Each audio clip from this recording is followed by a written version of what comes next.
नमस्कार, स्वागत है आपका मेरे YouTube चैनल में। आज मैं आनंद मठ उपन्यास का 18वां भाग लेकर आई हूँ। पिछले भाग में हम लोग यहाँ तक सुन चुके थे कि हरी ध्वनि से टॉमस के कान बहरे हो गए थे, क्योंकि उस समय संतान असंख्य थे और प्रदेश भर में फैले हुए थे। अब आगे की कहानी प्रस्तुत है। कंपनी की उस समय अनेक कोठियाँ थीं। ऐसी ही एक कोठी शिवग्राम में थी। डानीवर्थ साहब इस कोठी के अध्यक्ष थे। उस समय रेशम कोठी की रक्षा का बहुत ही अच्छा प्रबंध हुआ करता था। डानीवर्थ ने इसी वजह से किसी तरह अपनी प्राण रक्षा की, लेकिन अपनी स्त्री कन्या को कलकत्ता भेज देने के लिए उन्हें बाध्य होना पड़ा था। कारण डानीवर्थ संतानों द्वारा बहुत ही पीड़ित हुए थे। उसी समय टॉमस साहब थोड़ी फौज लेकर उस अंचल में पहुंच गए। उस समय कितने ही डोम चमार लंगड़े लूले भी पराया धन लूटने के लिए उत्साहित हो गए थे। उन सबों ने जाकर कप्तान टॉमस की रसद पर आक्रमण किया।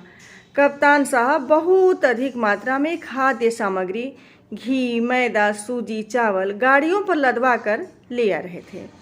इसे देखकर डोम चमारों का दल अपना लोभ संवरण कर न सका। उन सब ने जाकर गाड़ी पर आक्रमण किया, लेकिन सिपाहियों की 2-4 संगीनें खाकर सब भागे। कप्तान टॉमस ने उसी समय कलकत्ते रिपोर्ट भेजी कि आज कुल 157 सिपाहियों को लेकर मैंने 14,730 विद्रोहियों को परास्त किया है। विद्रोहियों के 2153 व्यक्ति मरे, 1223 घायल हुए और 7 व्यक्ति बंदी हुए। केवल अंतिम संख्या ही सत्य थी। कप्तान टॉमस ने द्वितीय ब्लेनहम या रसवाक का युद्ध जीता, यह सोचते हुए अपनी मूंछों पर ताव देते हुए इधर उधर ठाठ से घूमने लगे। उन्होंने डानीवर्थ से कहा, अब क्या डरते हो? बस विद्रोहियों का दमन हो गया। अब अपनी स्त्री कन्या को कलकत्ते से बुला लो। इस बार डानीवर्थ ने उत्तर दिया, ऐसा ही होगा। आप 10 दिन यहाँ ठहरिए, देश को जरा और शांत होने दीजिए, फिर बुला लेंगे। डानीवर्थ के पास पलटन की मुर्गियां पली हुई थीं और उनके यहाँ का पानी भी बहुत अच्छा था। विभिन्न वन्य पक्षी उनके टेबल की शोभा बढ़ाते थे। दाढ़ी वाला बावर्ची मानो द्वितीय द्रौपदी था। अतः बिना कुछ बोले चाले कप्तान टॉमस वही डटे रहने लगे। इधर भवानंद मन ही मन व्यस्त है कि कब इस कप्तान का सर काटकर द्वितीय संबरारी की उपाधि धारण करूं। अंग्रेज इस समय भारतोद्वार के लिए आए हैं। ये संतानगण तब तक न समझ सके थे। कैसे समझते?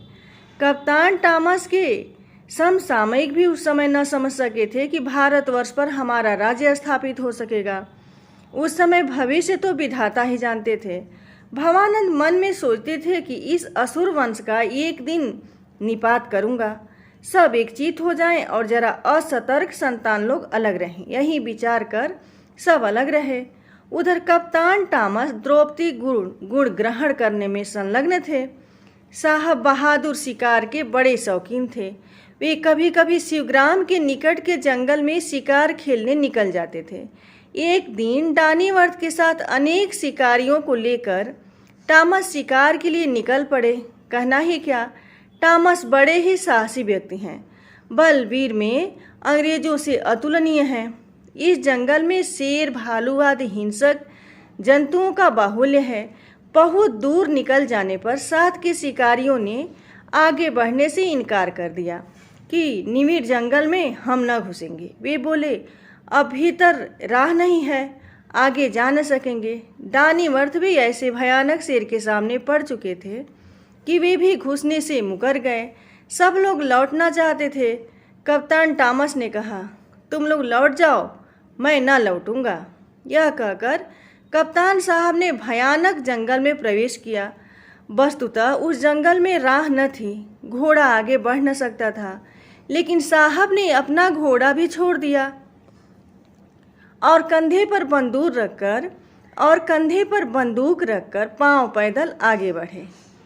घने जंगल में प्रवेश कर इधर उधर शेर की खोज करने लगे, पर शेर कहीं था न। फिर देखा क्या, एक बड़े पेड़ के नीचे खिले पुष्पों की लता अपने शरीर से लपेटे हुए कौन बैठा हुआ था। एक नवीन सन्यासी बैठा अपने रूप से जंगल में उजाला किए हुए है। प्रस्फुटित पुष्प मानो उस शरीर का सानिध्य पाकर कुछ अधिक सुगंधित हो गए हैं। कप्तान टॉमस को पहले तो विस्मय हुआ, फिर क्रोध आया। कप्तान साहब थोड़ी बहुत हिंदी बोल लेते थे। बोले, तुम कौन हो? सन्यासी ने कहा। मैं सन्यासी हूँ। कप्तान ने कहा। तुम रिबेल है? सन्यासी। वह क्या? कप्तान, हम तुमको गोली करके मारेगा। सन्यासी। मारो। कप्तान जरा मन में आगा पीछा कर रहे थे कि गोली मारे या ना मारे। इसी समय विद्युत वेग से सन्यासी ने आक्रमण कर उनकी बंदूक छीन ली। सन्यासी ने अपना वक्षावरण चर्म खोलकर फेंक दिया। एक झटके में जटा अलग हो गई। कप्तान टॉमस ने देखा कि उसके सामने अपूर्व स्त्री मूर्ति है। सुंदरी ने हंसते हंसते कहा, साहब, हम लोग नारी हैं, किसी को चोट नहीं पहुंचाती। मैं तुमसे एक बात पूछना चाहती हूँ कि जब हिंदू मुसलमानों में लड़ाई हो रही है तो इस बीच में तुम लोग क्यों बोलते हो? अपने घर लौट जाओ। साहब, कौन हो तुम? शांति। देखते नहीं हो, सन्यासिनी हूँ। जिन लोगों से लड़ने आए हो मैं उन्हीं में से एक स्त्री हूँ। साहब, तुम हमारा घर में रहेगा? शांति। क्या तुम्हारी उपपत्नी बनकर? साहब, इसी माफक रहने सकता, शादी नहीं करेगा।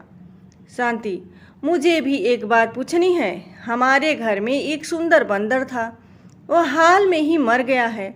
उसकी जगह खाली पड़ी है। कमरे में सिकड़ी डाल दूंगी, तुम उस दरबे में रहोगे। हमारे बगीचे में खूब केला होता है। साहब, तुम बड़ी स्पिरिटेड वुमेन है, तुम्हारी करेज पर हम खुशी है। तुम हमारा घर में चलो, तुम्हारा आदमी लड़ाई में मरेगा, तब तुम क्या करेगा? शांति। तब हमारी एक शर्त हो जाए। युद्ध तो 2-4 दिन में होगा ही। अगर तुम जीतोगे तो मैं तुम्हारी उपपत्नी बनकर रहूँगी। अगर हम लोग जीतेंगे तो तुम हमारे घर में उसी दरबे में बंदर बनकर रहना और केला खाना। साहब, केला? केला बहुत अच्छा चीज़ अभी तुम्हारे पास है। शांति। ले अपनी बंदूक ले, ऐसे बेवकूफ़ों के साथ कौन बात करे। यह कहकर शांति ने बंदूक फेंककर हंसती हुई भाग गई। साहब के पास से भागकर शांति जंगल में गायब हो गई। थोड़ी ही देर बाद साहब ने मधुर स्त्री कंठ से गाना सुना। अब कहानी का अगला भाग मैं अगले वीडियो में लेकर आऊँगी। आप मेरे चैनल को सब्सक्राइब ज़रूर कीजिएगा ताकि इस उपन्यास का अगला हिस्सा मैं आप तक पहुंचा सकूं। और अगर उपन्यास पसंद आ रहा होगा तो लाइक कमेंट ज़रूर कीजिएगा। धन्यवाद।